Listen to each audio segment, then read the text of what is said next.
आज आपण मस्त असं बघा सोयाबीन पालक पराठा बनवतोय। त्याच्यासाठी बघा मी तर पालक चांगला धुवून चिरून घेतलेला आहे। बघा सोयाबीन मस्त असं आपण हे भिजवून घेतले। आता ह्याच्यातील ना आपण पाणी काढून मिक्सरमधून बघा बारीक करून घेऊयात।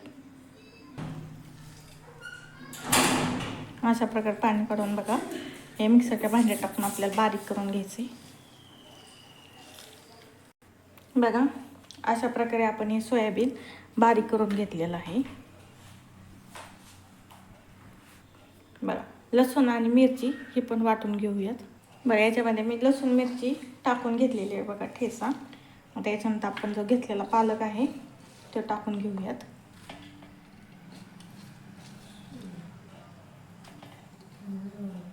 आता याच्यामध्ये आपण 1 चमचा भरून धने पावडर घेतलेली आणि 1 चमचा बघा असंच जिरे घेतलेले आहे।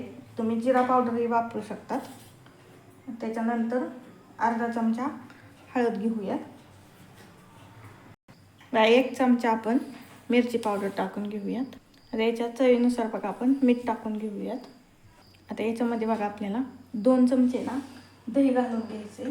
दह्याने बघा टेस्ट खूप छान लागते आणखी, किंवा लिंबू पण टाकू शकता। बघा हे आता आपण अगोदर व्यवस्थित मिक्स करून घेऊयात। आता याच्यामध्ये आपण जे 1 अर्धी वाटी बघा बेसनचं पीठ घेतलंय ते घालून घेऊयात।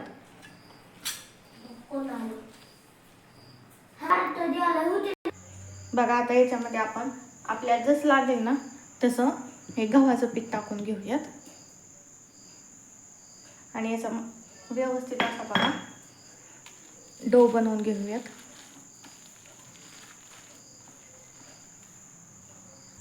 बघा पीठ व्यवस्थित मळून झाले। आता आपण याच्यावरती थोडंसं बघा तेल टाकूयात आणि व्यवस्थित असं बघा हे आणखीन थोडंसं मळून घेऊयात आणि रेस्ट करण्यासाठी 5 मिनिटं फक्त ठेवूयात। म्हणजे आपलं पीठ छान असं बघा याच्यात मिसळेल पण आणि टेस्ट पण छान येईल।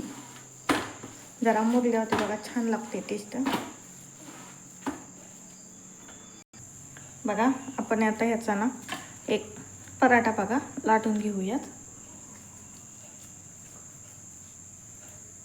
बघा अशा प्रकारे आपण हा पराठा लाटून घेतलाय। बघा त्यावरती थोडंसं तेल टाकून घेतलंय आणि हा पराठा आपण भाजून घेऊया। बघा दोन्ही बाजूने आपण व्यवस्थित असा हा पराठा भाजून घेतलाय, तुम्ही पाहू शकता। ह्याला तुम्ही बटर पण लावू शकता किंवा तूप पण लावलं तरी पण चालेल। बघा मस्त असा आपला सोयाबीन पालक पराठा तयार झालेला आहे।